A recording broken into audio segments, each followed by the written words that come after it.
수박밭에서 벌어진 일을 호박밭에서 얘기하면 안 됩니다. 무슨 얘기냐?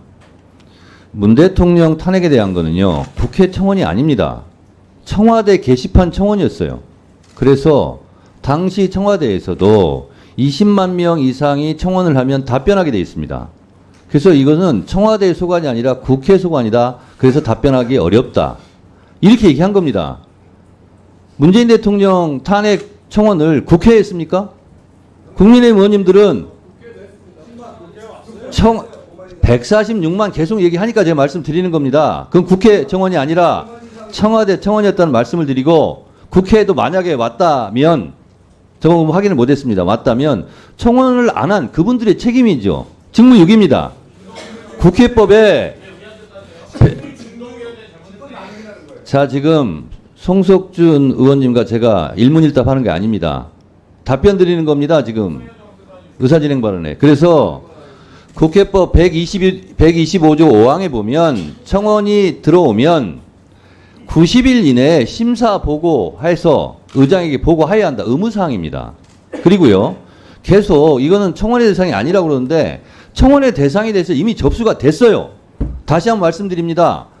재판에 간섭하는 내용, 국가 기밀, 국가 모독, 이 세 건은 청원이 성립 안 합니다. 지금 140만 넘게 한 이 청원은 그 세 가지 사항에 해당되지 않아서 자동 접수돼서 법사위에 지금 와 있는 거고, 그걸 가지고 한 겁니다. 정청래 법사위원장이 그 청원을 국회 법사위에 접수하지 않았어요. 자동 접수가 된 겁니다. 자동 접수된 기계를 탓하세요. 저를 뭐라 하지 마시고, 저는 올라온 거기 때문에 그것을 청원 소위로 보낼 거냐, 전체 회의에서 토론할 거냐, 청문회 할 거냐, 이거를 판단하는 겁니다. 몇 번을 말씀드려요. 자동으로 접수됐다고. 그래서 그 부분 가지고 계속 소용없는 그 토론은, 의사진행 발언은 좀 자제해 주시기 바랍니다. 자, 박균택 의원님. 의사진행 발언인데, 대통령실에서 왜 증인 출석을 방해하는 행위를 할까 생각을 해봤습니다. 제가 위원장님께 드리는 말씀입니다. 네, 의사진행 발언은 저를 보고해 주세요. 예.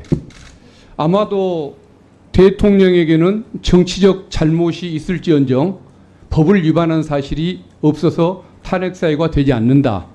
따라서 증인들 출석을 방해해서 위법 사실이 드러나지 않게 만들겠다. 이런 생각이 있는 것 같습니다. 그거 말고는 해명이 안 되는 부분이겠죠. 근데 제가 보기에는 대통령에게는 이미 많은 위법 사항이 있습니다.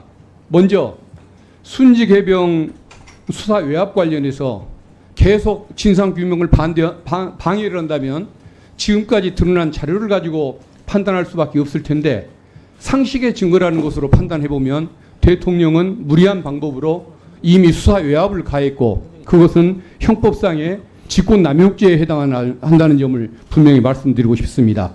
그리고 지난 증인 출석 방해 그 행태가 대통령의 지시에 의한 것이라고 한다면 그것은 국회 증감법상의 위법 행위가 대통령에게 있는 것이고, 비서실장 등 하급자가 그 행위를 저질렀는데 대통령이 직무상의 감독 의무가 있음에도 불구하고 그것을 내버려 둔다고 한다면 부작위에 의한 방조범이 되는 것이라고 볼 수가 있겠죠. 그다음에 세 번째, 김건희 여사의 명품포 수수행위와 관련해서도 대통령은 부정청탁방지법에 규정된 신고 행위와 신고 의무와 반환 의무를 이미 위반을 했었습니다. 이거 검찰이 부르는 것을 방해하기 위해서 인사상의 권한을 남용했는가, 이것을 따지기 전에 이미 부정청탁 금지법을 방해했다는 것이죠. 그리고 탄원 청원에 기재되지는 않았지만은 윤석열 대통령의 위법 행위는 또 있습니다. 방통위법, 분명히 거기에서 방통위원 결혼 시에 지체 없이 보궐위원을 임명하도록 되어 있는데 그 의무를 이행하지 않았습니다. 그리고 방송통신심의위원, 이것과 관련해서도 한 달 안에 임명을 하도록 규정이 되어 있는데도 반년 지나도록 임명을 하지 않았습니다. 그렇기 때문에 이미 방통법을 위반한 것이죠. 그래서 제가 보기에는 대통령에게 이미 탄핵 사유가 될 만한 위법 사실은 분명히 존재한다는 점, 이걸 좀 한번 그 여당 의원님들과 대통령실에 한번 경고를 주고, 탄핵을 당하는 이런 분해간 사태가 추가되지 않도록, 위법행위가 추가되지 않도록 경고를 하셔서 우리 국힘 의원님들도 착오에 의한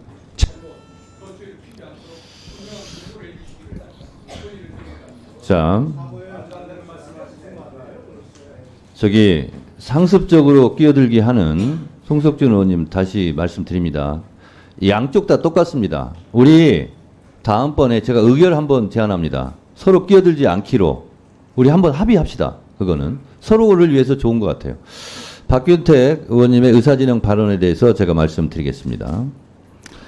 방금 전에 제가 말씀드렸죠. 국회에 청원, 문재인 대통령 탄핵 청원이 들어왔는가? 들어왔답니다. 제가 확인했습니다. 10만 명이 들어왔답니다. 그런데 그때는 탄핵 청원 소위를 안 열었던 것 같습니다. 그러면 그 당시에 법사위원장이 누구냐? 국민의힘 측의 여상규 위원장입니다. 제 개인적인 생각으로는 왜 이것을 그러면 청원은 심사를 하지 않았을까?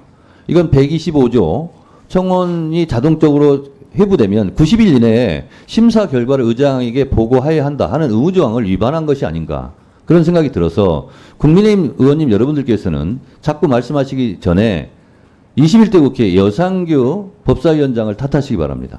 왜 저한테 그 얘기를 계속합니까?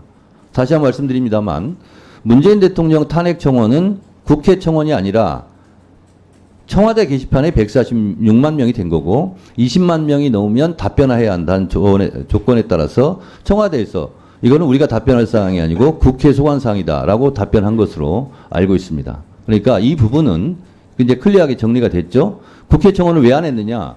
귀당의 법사위원장께서 직무를 유기한 셈이다. 그러니까 그거는 저한테 따질 일이 아니다라는 말씀을 드리고, 자, 박균택 의원님의 의사진행 발언처럼 이것이 청원의 조건은 됩니다. 아까 말씀드린 대로 재판에 간섭하거나 국가의 기밀을 노출하거나 국가를 모독하는 내용이 아니기 때문에 자동 회부됐습니다. 그러면 심사를 하는 과정에서 민주당 측에서는 이거는 충분하게 대통령 탄핵 사유가 된다.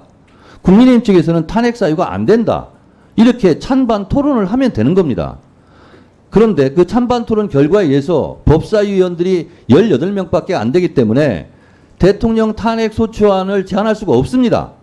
그냥 법사위에서는 찬반 토론을 하고 그 찬반 토론의 결과를 객관적으로 국회의장에게 보고하면 우리의 임무가 끝나는 겁니다. 여기서 탄핵 소추를 제안할 권한이 없어요. 그 대통령 탄핵은 본회의장에서 150명 이상으로 발의되고 3분의 2 찬성으로 가결되는 거예요. 그걸 우리는 하자는 게 아니에요. 여기서는 청원 심사를 하는데 하필이면 대통령 탄핵에 대한 내용이다. 그러니 얼마나 중요한 안건이냐. 그래서 국회법 65조 1항에 의해서 청문회를 열고자 하는 겁니다.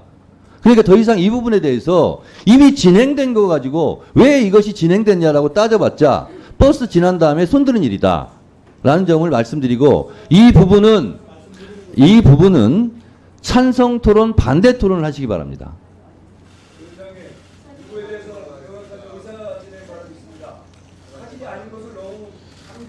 송석준 의원님은 민주적으로 의사진행 발언을 하려면 본인이 했기 때문에 손들지 마세요. 가급적이면.